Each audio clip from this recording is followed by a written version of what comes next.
Hi, I'm Ben Furman, And I'm Nate Blyton.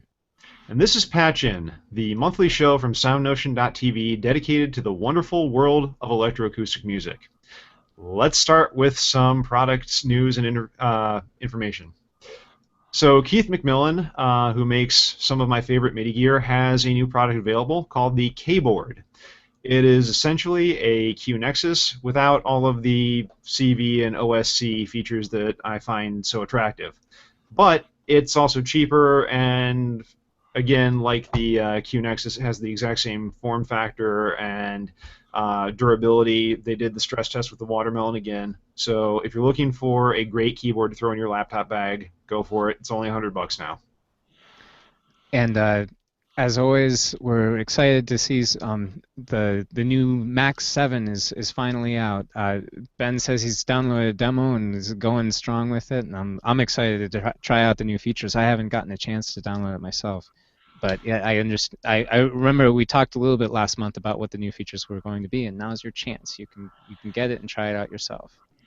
Yeah, collections are awesome. Being able to just drag clips into the patch is awesome, and the integration with Max for Live, so you can use Max for Live devices in Max, is really awesome. So patching just got a lot easier. Hmm. But going back to MIDI controllers, if you're looking for a new, interesting MIDI controller with a kooky name, the Skoog is available through an Indiegogo campaign for the low, low price of, I believe, 159 pounds sterling. It is a British product, so you do have to convert. I believe that would be around $210 US. But the Skoog is a cube with buttons on 5 of the 6 sides, and every part of it is pressure sensitive. You can hit the buttons, you can kind of roll around on the axes and on the corners, and get really cool MIDI sounds out of it once you hook it up to your favorite MIDI synth. Hmm. And we'll have a link to the Indiegogo in the doc or in the posting on SoundNotion.tv after this. It's got a pretty cool video and like they've built all the hardware and software for this from scratch and it looks like it's gonna be a pretty interesting thing to try out. Yeah. Yeah, another thing in the way of interfaces for making music, music computing, musiccomputing.com has a new thing. There's Naru PC and Naru laptop. They're they're nice, clean interface with a couple space for a couple controllers and a monitor and a computer all built in together. They're pretty pricey. If you're into like really crafting your own space and doing your own thing, this might not be for you. But if you want an all-in-one package for 2,500 for the laptop version or 5,000 for the PC version, then this might be the thing for you. Yeah. If, however, you're looking for something much cheaper, and by that I mean free, and you happen to own Moog's awesome Theramini, they have just released a new program in the form of an iPad app that allows you to edit and save presets for the Theramini. You just connect it via USB, and then all of the wonderful, glorious parameters in the synth engine are open and available, and you can tweak them to your heart's content and share them with other people and basically make your Theramini a fully functioning synth. So you can't beat the price. Hmm. So that about does it for our news items today. Ben, why don't you introduce our guest? Okay, so today we are happy to be joined by Jorge Variego. He is a professor of music composition at the University of Tennessee, Knoxville. In addition to being a composer, he is a wonderful clarinetist and saxophonist, and I think everything should be good. So, welcome. Yeah, well, welcome. Yeah, thank you very much for having me. I'm very happy to finally make my microphone work. So I think yeah, that's it. It's been a while since I don't play saxophone, but Mhm. it's my instrument with which I have fun actually because I don't really have any serious skill on it. So it's Yeah. my secondary, I would say. Yeah, yeah, Well, I say that about the violin now, despite the undergrad degree. But Exactly. That's yeah, how yeah. it works, you know, that you always end up having fun with the things that you just don't care much about after a certain time. So it's kind of strange.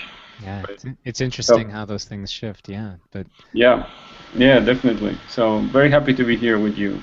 Mhm. But the saxophone does feature in one of your works that I want to dive right into. Ornette for Yeah. soprano, saxophone, and computer.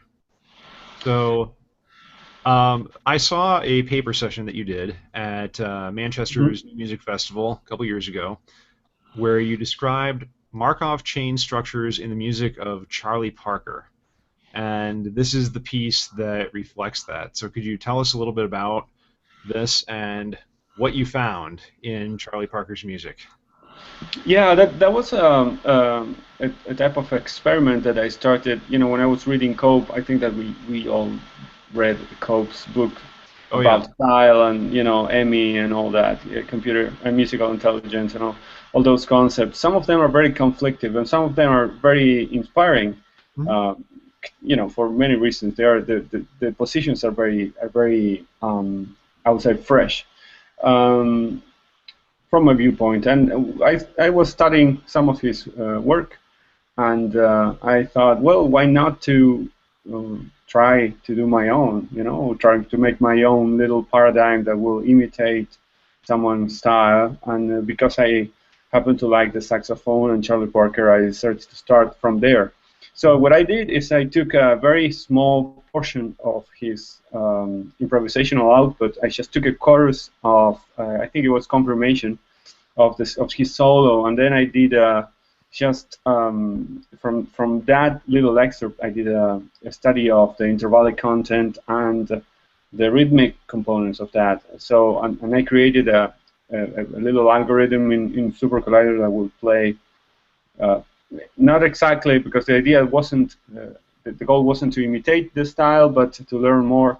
So I found out that a lot of his styles could be uh, understood to be condensed in that uh, little solo, or in a way, I don't, just people don't really like what I say, but it is in a way that Wait, there don't you were go math not and jazz? You many can't. things.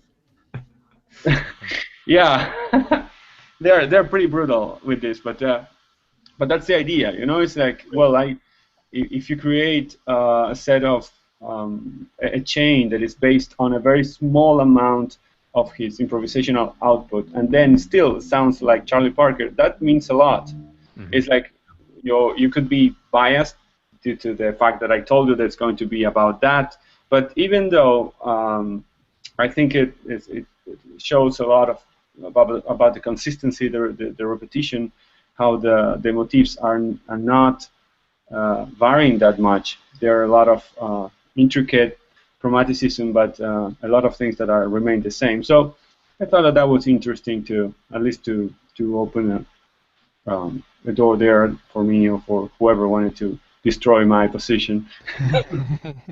And I don't think anybody could deny that there's not like relationships, and certainly numerical relationships that Charlie Parker explored with the way that he would construct his lines and the relationship between them. And it seems like you've provided some interesting evidence for it.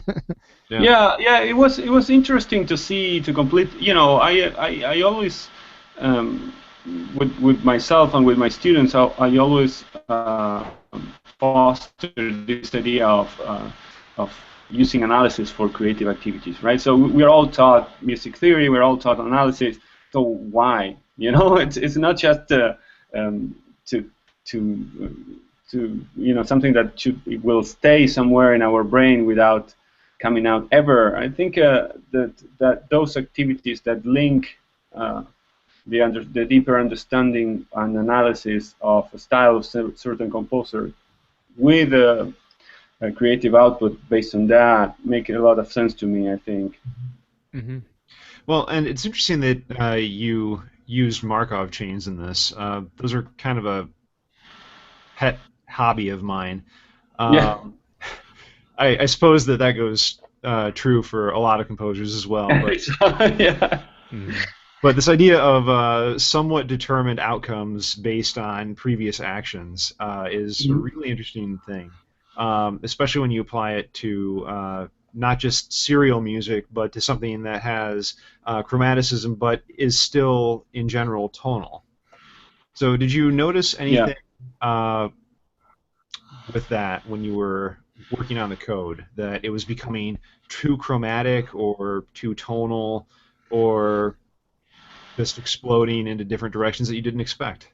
Yeah, yeah, and that's an excellent point because I was using a raw Markov chain. I wasn't. One of the things uh, that Cope uses in his algorithms is he backtracks.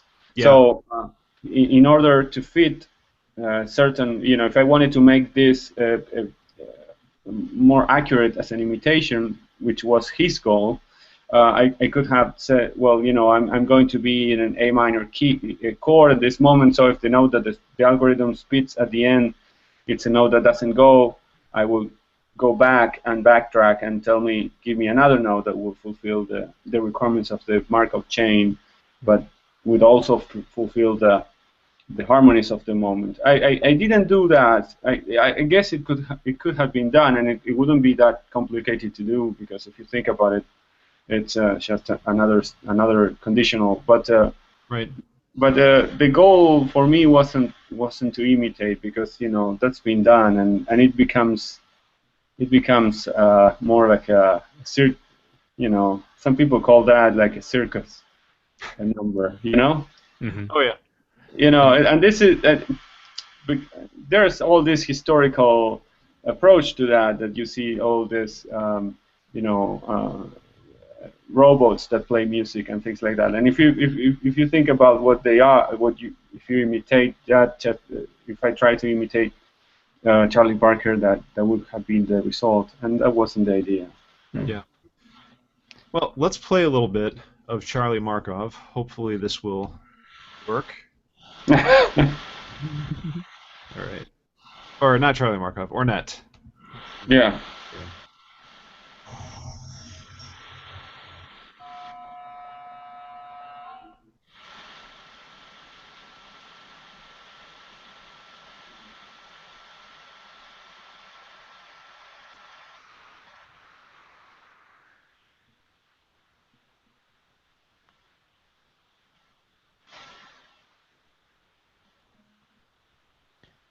Are we getting sound from you, Ben?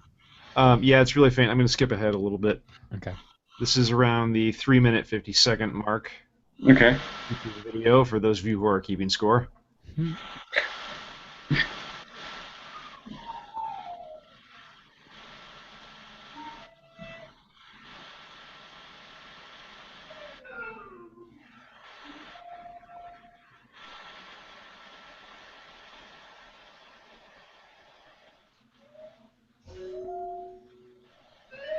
We trust that what is sounding is what we think it's sounding. Mm-hmm. Yeah.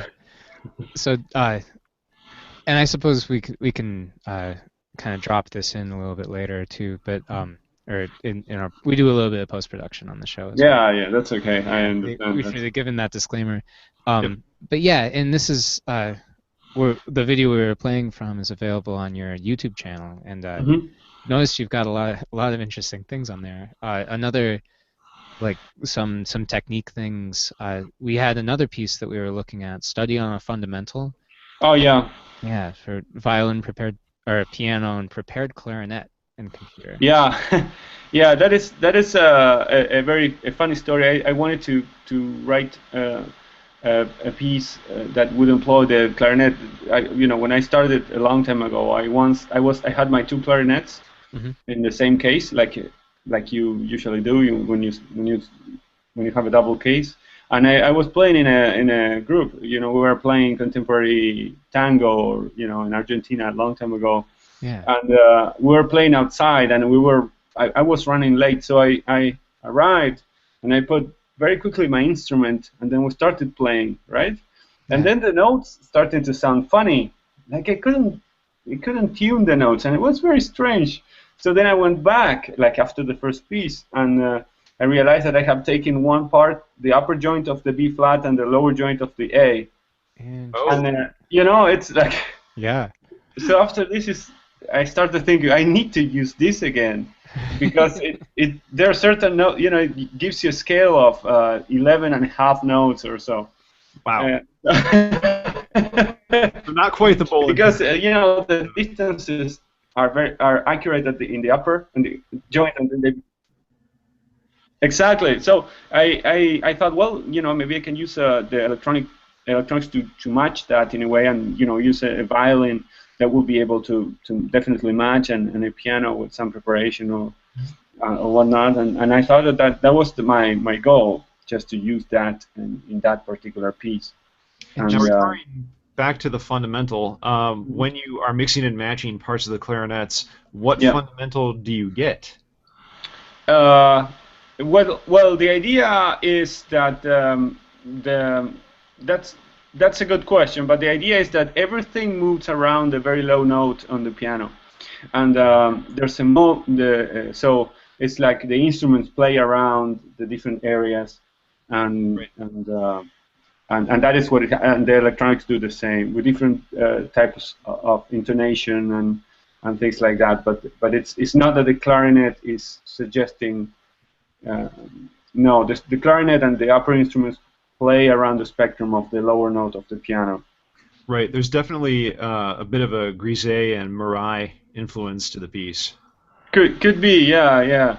Hopefully more Grisey for my yeah, but there's definitely a lot of spectral thinking there. Yeah. Right. Nice. Which is always a fun area to play around in. But with that, go ahead, Ben. So the computer is playing back with that as well. What is the computer doing in relation to the fundamental that the piano is playing? In one part, it's I used this is fixed media, and I used a piece of software developed by Paul Kuntz there at UF, and PVC is one of SuperCollider that we all use. I don't know if it works with the newer OS X systems, but at that time it was working with my computer. Cool. And what I did essentially is it was dramatic. I wanted to have a dramatic piece using spectral thinking. so how to without killing anyone, like in an opera or something. I wanted people to feel like, oh man, this is so sad. So what I did is just use the fundamental of the low note in the piano. I don't remember what it was, an A or B flat or something very low, and then I gradually started to remove the partials of that note, right? And there's a moment, and the instruments somehow try to cover that in a sort of spectral crossfade. Yeah. Until they cannot do it anymore, so that note becomes a residue. When you remove the lower partials, then it becomes like a sort of bell-like tone of residue. Right. And I thought that idea was pretty dramatic. Yeah. From the spectral standpoint. Yeah. So that's somehow what the piece is about. But cool. I don't know if it succeeded or not, but it was fun to write. Oh no, I definitely think it succeeds in that sense. You definitely hear it moving away from this initial idea and getting more into the upper thing. Yeah, that thing. And then there's a moment in which we just don't relate it where it came from, and that's something, the association with the source. There's a moment in the piece where you you lose it, and that is another moment of, at least for me, it was intentional, like an emotional moment. Yeah. Well, and that goes back to something that one of our previous guests, Miller Puckett, talked about. He did a conference in Berlin in which he talked about the role of electronics in music, and that the electronics are there to augment what the live performers are doing, not to take away from what they're doing. And I think that this piece in particular really succeeds in that. Mm. That's a very interesting point. Like you use the electronic media to expand to make these hyper things. Yeah. I agree. I agree with that because it is very, and in a broad sense, I agree that you know um, let's say computer software programs should help you write better, no substitute your ideas or write for you. Like a lot of students or people do that, because it is so easy to copy and paste, and you could be substituted very quickly. And this is a very simple example, but I think it's used electronics to enhance what you already have. So yeah, I couldn't agree more with that. Yeah. I think that's a key thing, yeah, in composition is figuring out how to still have your voice and have you be the person creating. And it's interesting hearing you talk about emotion and drama as well, and using the computer to help with that mission. Um, Y- yeah, it's yeah, and it's something that I started. My link with music started through the clarinet, and I played for several years in an opera orchestra. So mhm. I played all these moments in which they all are killed by a jealous lover or whatever, and those moments are very very it's the clarinet is very present in every opera. Yeah. And I think that for some reason that those things are come back. I like that the emotional aspect of electronic music just try to make it uh, uh, share emotions or that type of thing through a machine. Yeah. I had another question in the relationship between like the clarinet and the computer. Going back a piece, we were talking about Ornette. I Yeah, noticed in the YouTube video that you posted, you have a projected video of yourself playing the clarinet. Is that right as well? yeah, yeah. I think that was one version. Yeah, Cool. So, and that's an interesting thing. It seems to put a different visual focus Yeah. on. Like, I mean, for a normal like acoustic solo clarinet, you're there playing the clarinet, and it's obvious it's not such a literal frame around what you're doing, but you're there as the focus of or visually of what's going on. But then with the yeah. projected video behind you, that's interesting. Yeah, I think that was what I liked. Sometimes what happens in that video, it's very simple. It is somehow I'm using a paradigm in processing that somehow measures the brightness of every pixel, and then it moves the threshold from, let's say, from 0 to 255 or the other way around. So it goes at the beginning it's all black, and then it goes to white Oh, cool. completely throughout the piece. It's more like I would say like the Albi Lucier model in I'm Sitting in a Room, but in a video. Yeah, nice. That type of thing. Yeah. So I was interested in the fact that you would go at the beginning. It shouldn't be clear what it is happening. So the climactic moment should happen towards the end when you can see that the image or what you have been seeing in black and white is what is happening on stage. And then when I wanted to have the audio climax happen or the peak or whatever in in a different moment and a lot of things, but I wanted to have a different curve in the video from what happened in the audio. So I don't know if it works very well in that version though. That's interesting. I'm gonna go. I'm gonna take another look at that. Yeah, Yeah. it's cool, and it's as from a technical standpoint, it's neat. It's neat. So you said that you used processing to generate that video. Yeah, yeah, Yeah, yeah. we That have. Or, sorry, go ahead. no, you go. We haven't talked much about processing. It's a Hmm. Java-based programming language Yeah. related to the language that they use for Arduino programming and stuff. But that's a wonderful powerful language, and it's cool to hear you using it in this way. Yeah, I'm not like an expert, but in it. But I try to incorporate as many things as I think that are meaningful for a performance, and I'm constantly trying to incorporate new tools. Like we all, like you were saying before, you could use this controller and that thing and that, like that, incorporate new tools for just to it's like the jazz vocab for us is that's what it Yeah. is, right? Yeah. So yeah, I think that processing is very very powerful, especially with the live stuff that you can do. Like OSC with interface OSC with SuperCollider with Max, and that's pretty powerful, I think. Yeah, I've used processing even just as a different kind of link between, like, Java's pretty good at taking input from a keyboard and or like making your mouse click in a specific kind of place on the screen, Mm-hmm. and so processing gives you access to that, which I haven't learned how to do in Max or something else like that. But Yeah. yeah, it's an interesting thing.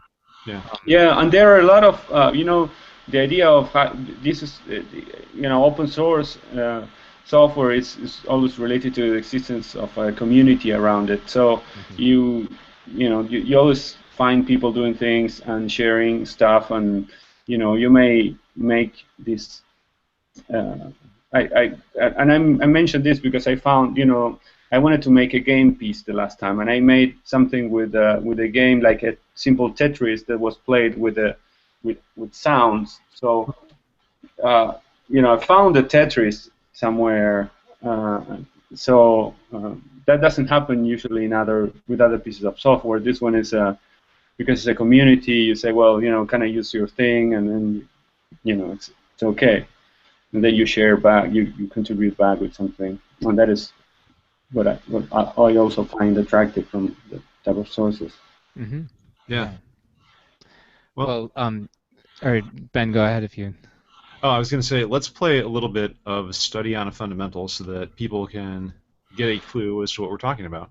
Okay, great.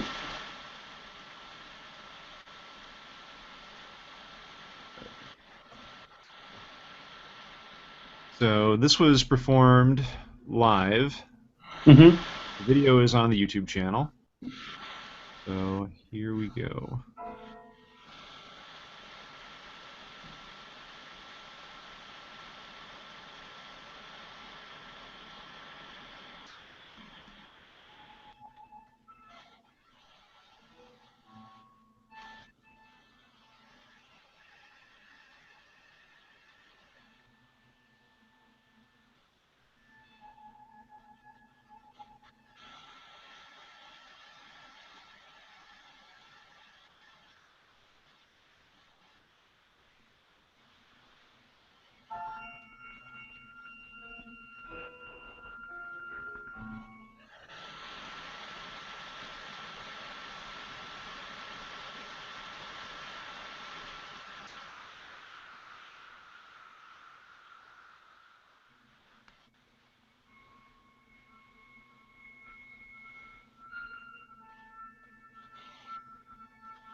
And then I'm just going to jump ahead towards near the end so we can hear the effects Mm-hmm. of that crossfade.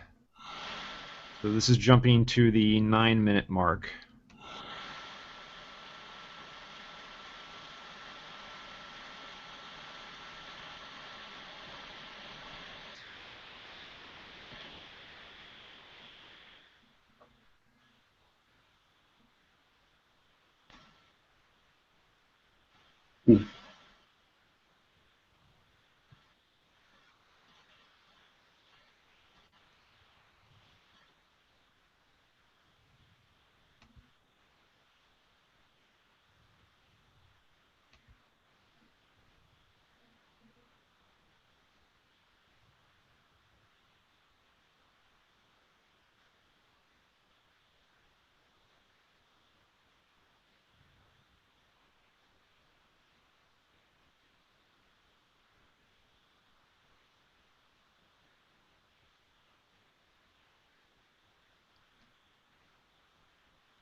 So for people who aren't watching the YouTube video, this is a little hard to see or to grasp in a visual sense anyway.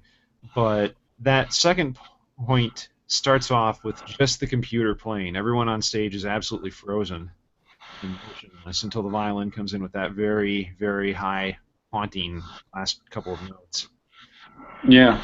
And that is really, really, really cool how everything just has lost its initial center and become so disembodied, I guess would be the best word to use. Yeah, that's yeah. Somehow that's the overall idea of the piece. And um, I let in some periods I used to self-censor my, when I recognize myself writing something that I've been in touch with, like let's say a piece that I played or I learned. But now I let them just go because that's part of what you are, Yeah.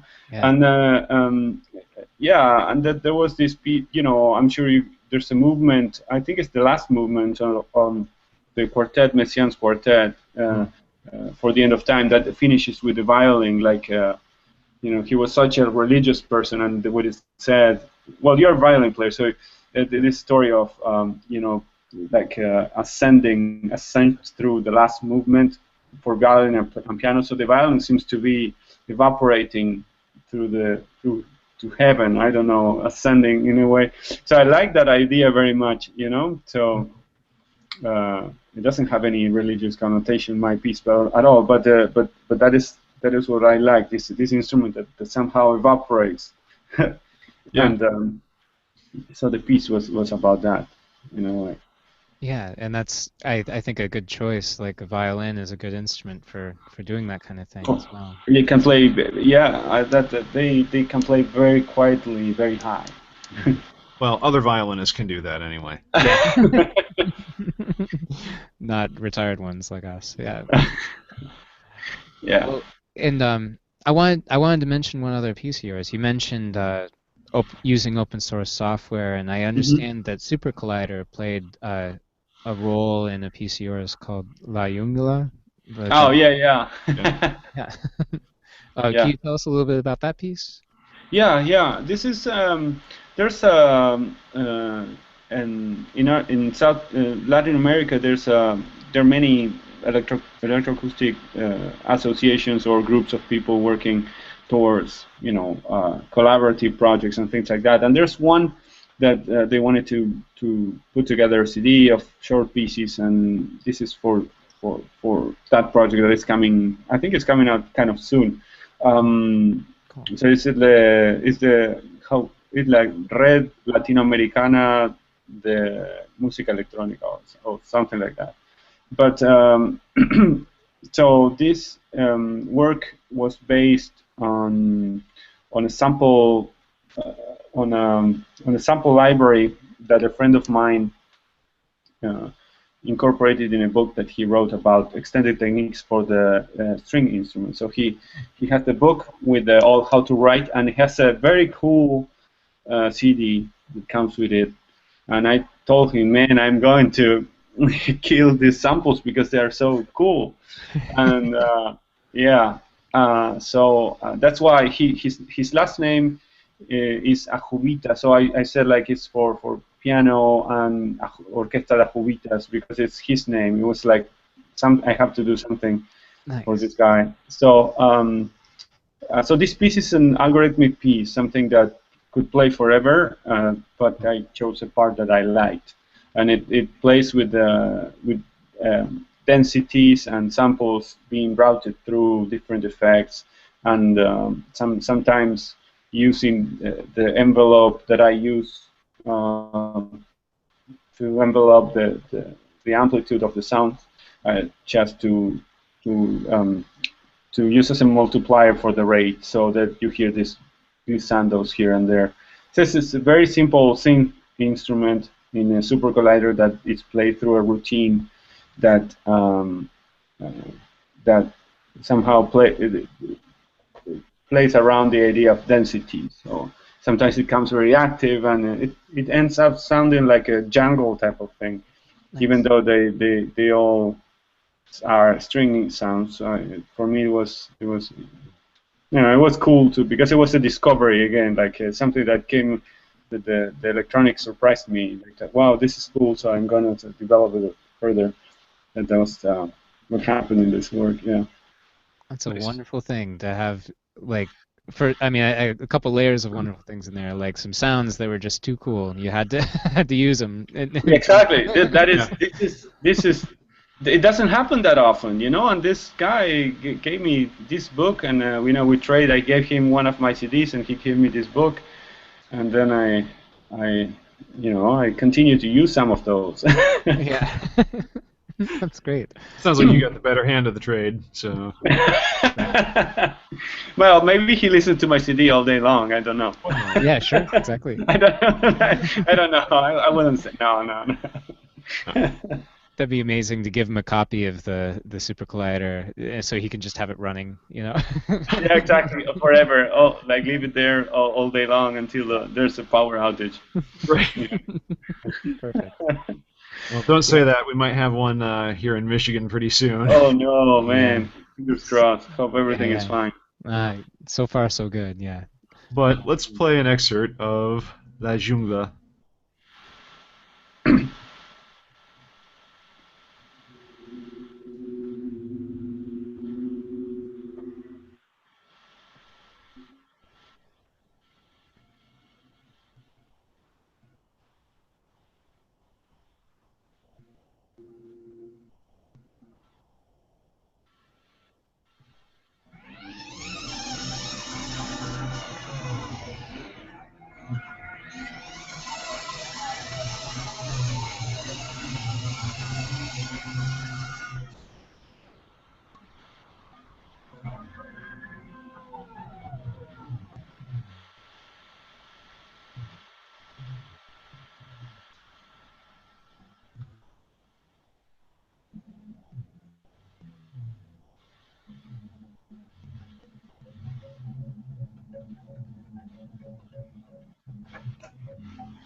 Okay, so Yeah, I love love the that. sound Yeah.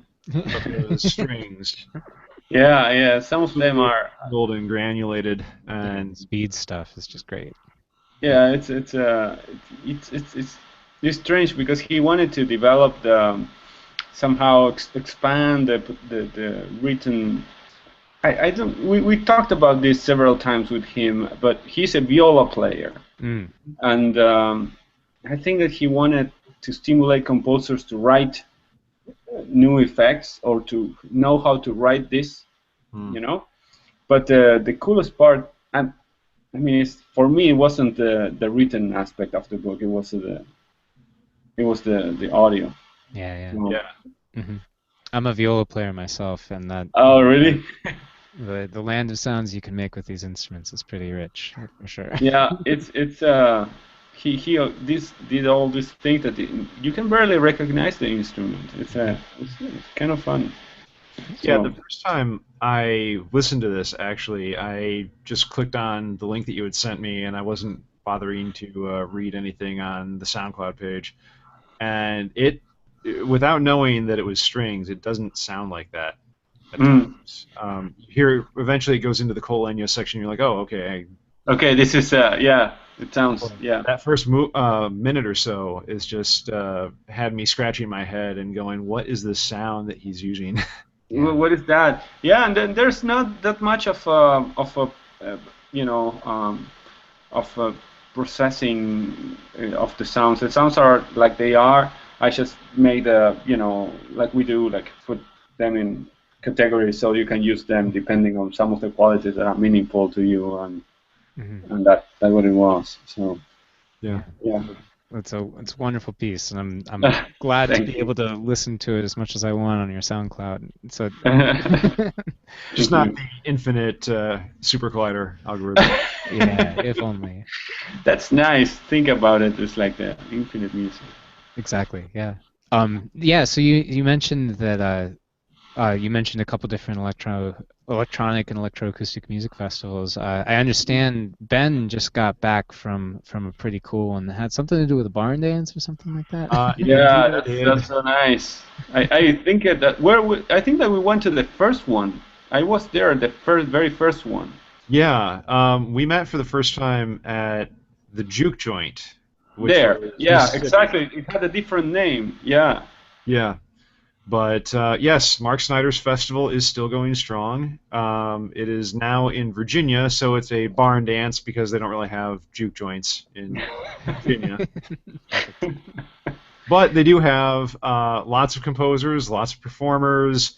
People come, they play music, they listen to music, they occasionally go to paper sessions, or they skip the paper sessions entirely and go to the bar. But Right. Or I did smoking. go to all the paper sessions that were available. I did not skip out on those. Yeah. I understand you kind of even got to help bring the bar into the festival a little bit. Is that right? Well, we did. I guess you'd say we brought the bar into the festival, or maybe we brought the festival into the bar. It's hard to say. Yeah. Chicken and egg. Yes, Eric Honor, who was a guest on the show, has, of course, got a piece called Handcrafted Ale, which is scored for beer and computer. Nice. And at the barn dance, Eric and I did the first of what we're calling the double uh, versions of this. So eventually we will move on to a triple and then a quad, and then from there you have to jump to a six pack since no one makes I don't know, like a Yeah. quint, I guess. I just can't wait for the case race version someday. That'll be quite a thing. So the Natty Ice 32 pack will. Exactly. Yeah. Oh. Oh dear. I refuse to take part in that one on the grounds that that is a terrible beer and should be abolished from the earth. Yeah, Um, I have no such moral objection, but like I definitely appreciate what what Eric Connor's been doing with this one, and yeah, there's I've seen some cool documentation of this recent performance, and yeah, it's wonderful to hear. I hope the rest of the festival went well as well. Indeed, it did. I was there for the premiere of a piece called Recursion 4S that I wrote for Will Scola, Cool. uh, who unfortunately, due to some lip injuries, was not able to work on the piece. So it was wonderfully performed instead by Andrea Cheeseman, who was the featured artist there this year. Cool. But I got to hear a lot of very, very cool pieces. Eric obviously had a piece. Mark Snyder had a piece. Kristen Volness, who has been a guest, her piece, River Rising, was performed there. Wonderful. Who else am I forgetting? Oh, Andrew Cole. Yeah. His piece, Sanctuary to Sea, was on there, and I got to hear it in its full multi-channel glory, which is a huge difference from stereo, destroyed, mixed down YouTube versions. Sure. Right. So it was a much, much more intense listening experience. Man, so Uh, that's quite a thing. Like half our Patchen guests then had pieces there. That's pretty cool. yeah, there was some discussion of where is Jay Batzner? Yeah. Oh, Jay, if you're watching, people were wondering, where are you? Cool. Yeah, but other than that, there were some very new pieces that I had never seen before, new composers. There were a lot of video pieces using processing in conjunction with Adobe's After Effects. Cool. Phil Sink did a wonderful piece for, again, processing in After Effects with electronic music. Richard Johnson, who is currently teaching at Western Michigan, did a similar piece with the addition of live clarinet as well. That was very cool. And there was a very, very cool piece by a group called Elevator Machine Room that was called Extreme Monkey Reconnaissance. That people who've seen the programs have asked me, well, how do you describe this? And my best attempt is saying, basically, it was an episode of Radio Lab live and condensed into about 10 minutes. So it was awesome. Check their website out. They're great. Cool. Well, yeah, I'm definitely gonna do that after the show. And yeah, it's great to hear about all our friends having cool pieces there and everything too. Yes, and I even ran into some people who are fans of the show while I was there, Oh wow, who cool. have not been guests on the show, I should add. Well, fancy that. Yeah. Well, cool. And Jorge, it's been awesome to talk with you about some of your music. Do you have any projects you're working on right now, or what's Um, next on your docket? well, it's been a pleasure to join you, and I think that we all need to celebrate spaces like this because they are unique. Like you were saying, you have fans because people need this type of initiative, and thank you for counting on me for this. Oh, that's wonderful. Yeah, this is serious stuff. Yeah, regarding the upcoming things, I'm writing something for violin. Oh, uh, great. for, vi- for violin, and I mean, I'm going. I've been in. I was in last year. I was in the Netherlands for the whole year, and I have a. I started a group for free improvisation with electroacoustic ensemble free improv. So I'm going there at the mid December to premiere a piece with a violin player and to play a set with a group that I have there. And this is in a month or so. That's a, and then again, it's a live type of live coding piece, not live coding, but improvised. That type of thing. The, it's becoming very difficult to write notes on paper with time for me, for some reason, Yeah. and I'm teaching a course in notation, so it's very funny. Oh, yeah. At the end, we all. I can see Yeah, how that that might that part happen. is. Like all of your Yeah, notation brain exactly. is going into this class, and then there's nothing left for the composing. That's a good point. Yeah. Yeah. And just tell them all they need to do is buy a copy of Adobe Illustrator, and they're fine. Exactly. Yeah, exactly. Perfect. Just yeah. So that is the immediate future, but yeah, taking care of some teaching duties and all that. But Yeah. anyway, I mean, yeah. it sounds like you've got quite a thing, or quite a. I imagine it's quite a schedule as a composer, clarinet player, and then educator in so many different ways as well. Yeah, yeah. It's interesting to teach, and sometimes it's what takes me time. What takes the time is to find the teaching style that fits you. I used to try to imitate the teachers that I thought were cool when I was studying, and Yeah. that's such a time-consuming. Well, if you teach, you know what I'm talking about. It's like, well, I want to imitate this guy who taught this class that was so cool, and then you see yourself doing that, and it's like you put yourself outside of the picture, and I feel myself so silly, like trying to do something that it's not me.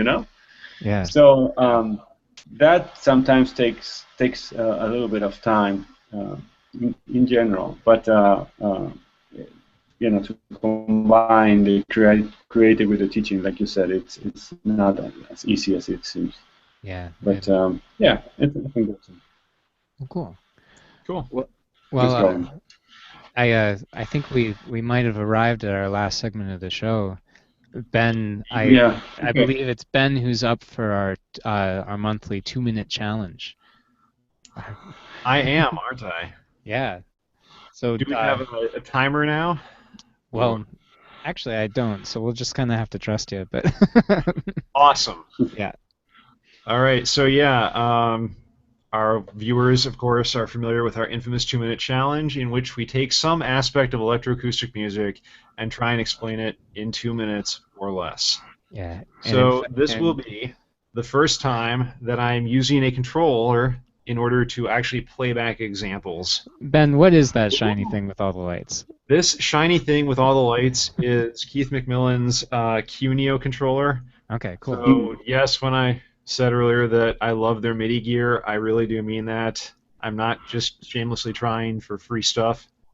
Although anything you want to send me, I will of course accept. And I'll accept. yeah, same with Pittsburgh Modular. If you guys want to send me a bunch of stuff, we'll talk. Yeah, it sounds perfect. So, in fact, Ben, I do have a timer up now, and yeah. So, what are you going to talk about this month? Well, I'm going to talk about flanging. All right. Well, I'm ready whenever you are. Go for it. Okay, 2 minutes on the clock. Mm-hmm. Okay, we are about to go down the drain here, or at least that's what it sounds like when you run a signal through a device called a flanger. At its most simple, flanging is the process of mixing two identical signals together, with one signal delayed by a small but changing rate of time between 1 and 20 milliseconds. So you mix the dry signal with its variable rate and delayed clone, and you get the effect of a moving, sort of comb filter-ish sweep kind of up and down the frequency spectrum. Similar to what would happen if you took a really single sharp peak in an EQ and manually swept it side to side while doing the same thing with a sharp notch at a different phase. The difference here, though, is that because you're using identical input signals, everything is harmonically related, and so the peaks and notches are really super pronounced. But it's not yet that drain pipe swoosh that we all know and love. So to get that, what we do is we feed the signal back into itself proportionally, taking anywhere from 100% to 0% and throwing that into the input. This now gives us a process but harmonically related version of the input in the mix, which gives us resonance and a greater intensity of peaks and notches. So here's an audio example. This is my regular note chord, I guess. And here's what happens with 90% feedback going through a flanger. We get that awesome swoop, but it also sounds like it's going through a drain pipe. Most people think, and he would agree, that this was discovered by Les Paul in the late 40s or early 50s. And in addition to serving as the important part of a number of rock albums, it's also a component of the Shepard scale, which is basically an infinite one-direction flange all the way up, kind of like a barber's pole. It's also very closely related to phase shifting, but the difference is that in phasing, there is no harmonic relation, so the comb looks like it has regular broken teeth in a spectrogram, whereas in flanging, they are nicely spaced and even. There you are. So All right. That's a nice 2 minutes, Ben. Hey. Thank you. I practiced, so. Wonderful. Right. Yeah, so thanks for that 2 minutes. And yeah, Jorge, how do you do? Does that sound okay? I think it was great. Yeah. Definitely. That was great. What do I do with the 48 remaining minutes of the 50-minute period then in class? Exactly. Well, at that point, I usually like to hook up an electric guitar and say, hey, make it sound like a 48-minute solo, right? Yeah, exactly. Just everybody jams for 48 minutes. It'd be perfect. That makes a lot of sense. Yeah. Cool. Well, sweet. you. I think that about wraps it up. Jorge, thanks again so much for being on the show, and it's been great to go through some of your work. Pleasure. Yep, of course, your work can be seen on your website. Yeah, it was my pleasure. And your YouTube channel and SoundCloud as well. Mm-hmm. Yeah. And as we do each month, I guess we're gonna. Yeah, I guess first of all, thanks again for doing this. Yeah. Yep. We'll look forward to everything coming next from you. I know I just subscribed to your YouTube and SoundCloud. Looking forward to the next stuff. Yeah, me too. I really, again, I think that this space is great, and I hope that, like we did a couple of weeks ago, we ran into each other in St. Louis. I hope that this happens again in the near future with any of you. Wonderful. Definitely. Okay, guys. Yeah. Congratulations on this, and I'll hope to see you soon. Okay. Well, thanks again for joining, man. My pleasure. Yeah. So this has been another month of or another episode of Patchin. This is Patchin 13. Thanks again, Jorge, for joining us this month. Everything we talked about in the show, we're going to have available at soundnotion.tv/pi, as well as a link to how to download the audio. This, of course, is a podcast, and so it exists. You can get it in the iTunes Store or whatever podcatcher kind of service you use. But yeah, please feel free to support all our show, this show and any of our shows. First of all, by sending any kind of audio gear you have to Ben or me, that'd be fine. But we also have an Amazon search link at soundnotion.tv, kind of in the sidebar. There's a couple different ways to donate, but if you just search for something you were going to buy anyway on Amazon and do it through that search link, and we'll get a little bit of a kickback, a little tiny commission. And it doesn't cost you anything more, and it helps us out a lot. But in any case, Thanks again. This has been the November edition of Patchin, episode 13 with Jorge Variego. I think I did that right. And yeah, my name's Nate Blyton. I'm Ben Furman. We'll see you next month.